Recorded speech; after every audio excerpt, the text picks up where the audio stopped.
One stick check that is rarely taught in youth hockey today is to use the stick to block the passing lanes.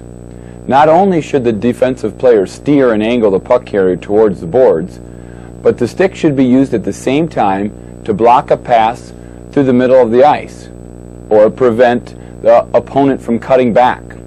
Some of the most common passing lanes to be blocked are when the defensive player is forechecking in the offensive zone, on the neutral zone regroup, playing a man out of the corner, playing a man along the sideboards in the defensive zone, and all players on the penalty kill.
The next check that we're going to take a look at is the press on the back of the leg check.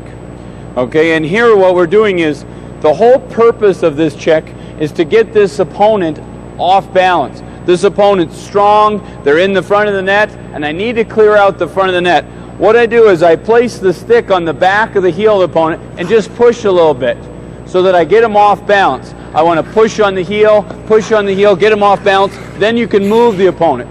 This check is very risky because you can get a tripping penalty if you push too hard. You can knock the opponent over. You don't want to knock the opponent over. You just want to get him off balance, and then push him and move him out of the front of the net. Now we're going to take a look at a check where the defensive player lifts or presses on the opponent's butt in front of the net. Now here, this check is very much like the press on the back of the heels check, where we're trying to get the opponent unbalanced.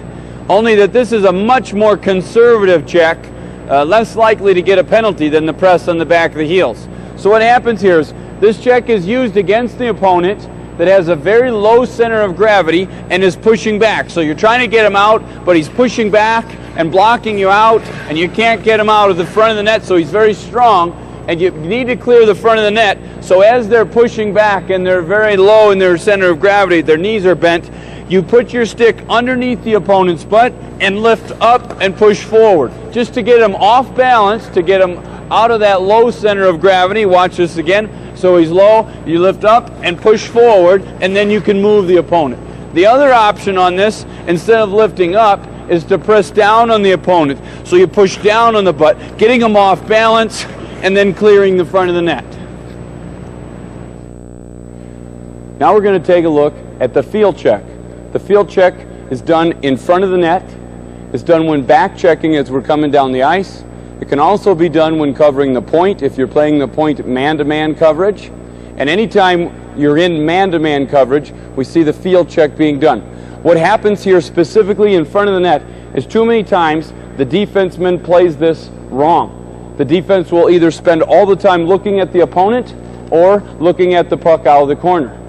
And we see defensemen out here pushing on the opponent, and the opponent's trying to get open for a pass, and they're always looking at the opponent, never looking at the puck, so they can't see when the puck's coming out, and the opponent can slip right around them and get that pass. Sometimes we see the defenseman always looking at the puck and then trying to play the opponent. So they don't know where the opponent has gone, where they're open. They constantly have to turn their whole body to look back at them and to look back at the puck. What the defenseman should do here in front of the net is the defenseman should stand sideways so that they can see the puck out of the corner of their eye, and they can see the player they cover out of the corner of their eye. And they're going to use the field check to tap the opponent. So constantly looking at the puck, I'm standing sideways, I can tap the opponent. If I tap the opponent over here and I don't feel the opponent, then I know I've lost the opponent. So quickly I use the head on a swivel technique. I look real quick, I locate the opponent, and I keep using the field check. So I can feel the opponent and I can still keep my eye on the puck. If a pass were to come out, I can stop that pass and block it away. If the puck were to come out, I can then tie up with the opponent.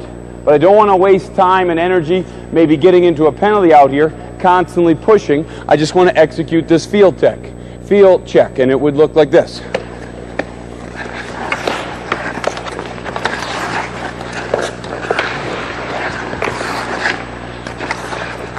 Okay. First, we're going to take a look at this stick extension while coming at the shooter from the front. The defensive player should line their body up with the shooter and extend the stick out in the path of the shot. Would look something like this. You're skating in and be extending that stick out. You want to extend the stick out when you're close to the opponent, within 5 feet.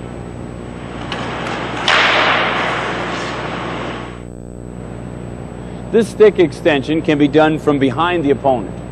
From behind, the defensive opponent thrusts his stick out in the middle of the slap shot, getting their stick into the path of the opponent as they're trying to shoot, deflecting the stick or stopping any motion of the stick in coming down and making contact with the puck. Again, as the player reaches back with his stick, the defensive player thrusts his stick out to hit his stick. Let's take a look at this in a drill format.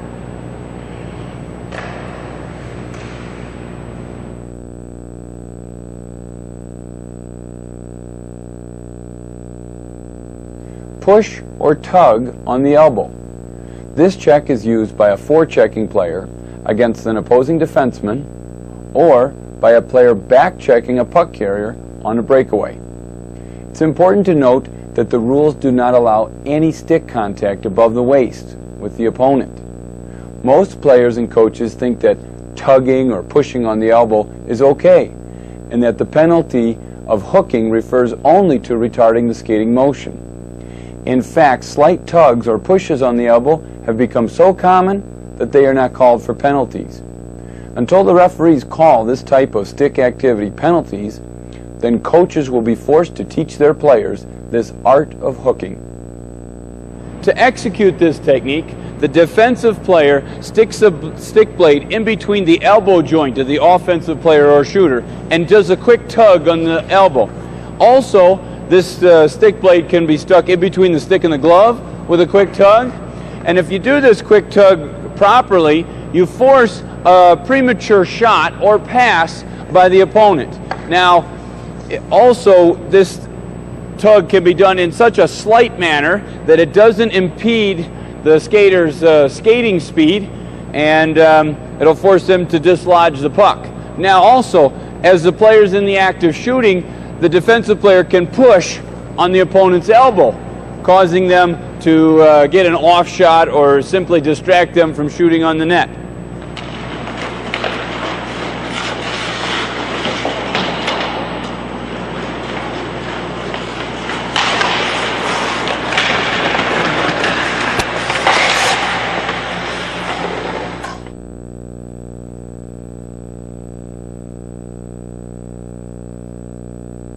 High sticking. Any contact with a high stick, accidental or not, shall be penalized.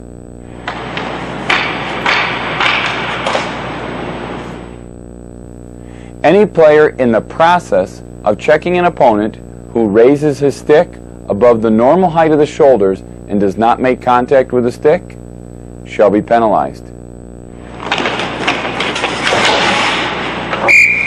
Green. High stick. And any defending player raising their stick above the normal height of the shoulders in a manner intimidating to an oncoming opponent shall be penalized.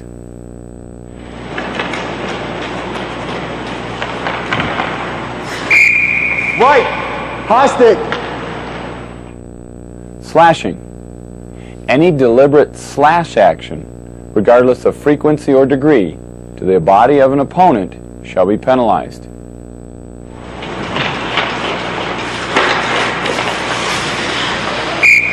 White. Slashing. Any stick swung at an opponent who is out of reach shall be penalized. Green. Slashing. Any swinging action with the stick where it is obvious that the player is not playing the puck shall result in a penalty. And any chopping action on the shaft of an opponent's stick shall result in a penalty.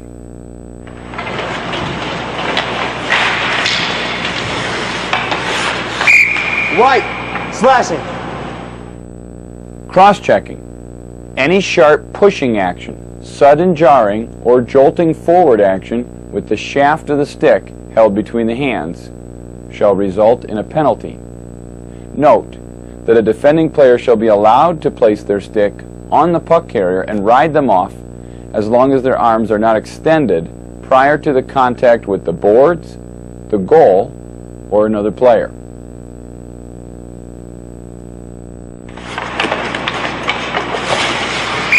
Green. Cross check. Green. Cross check. Butt ending. When a thrusting motion of the butt end of the stick is used to impede an opponent. 284D. Action.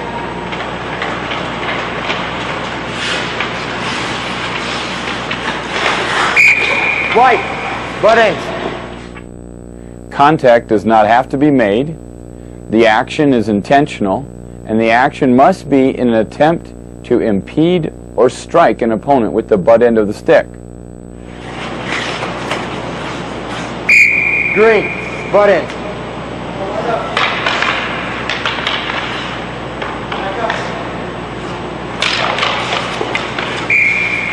White. Butt ending. Hooking.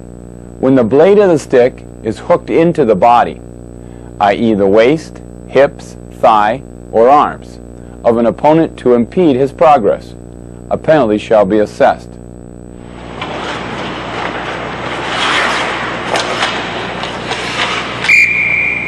Green. Hooking. Any tugging action with the blade of the stick placed anywhere on the body of the opponent in an effort to restrict their movement or slow them down shall be penalized.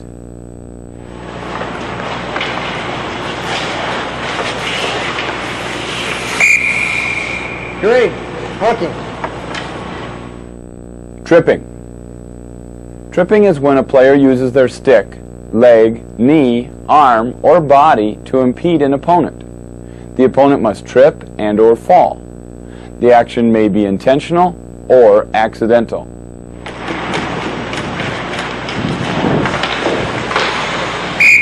White. Tripping.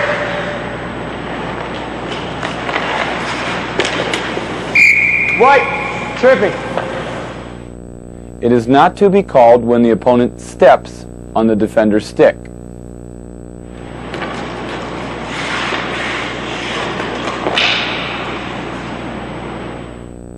Spearing. The action of poking or attempting to poke an opponent with the tip of the blade of the stick while holding the stick with one or both hands.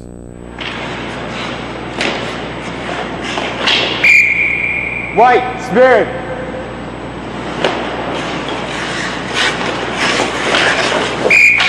Green. Spearing.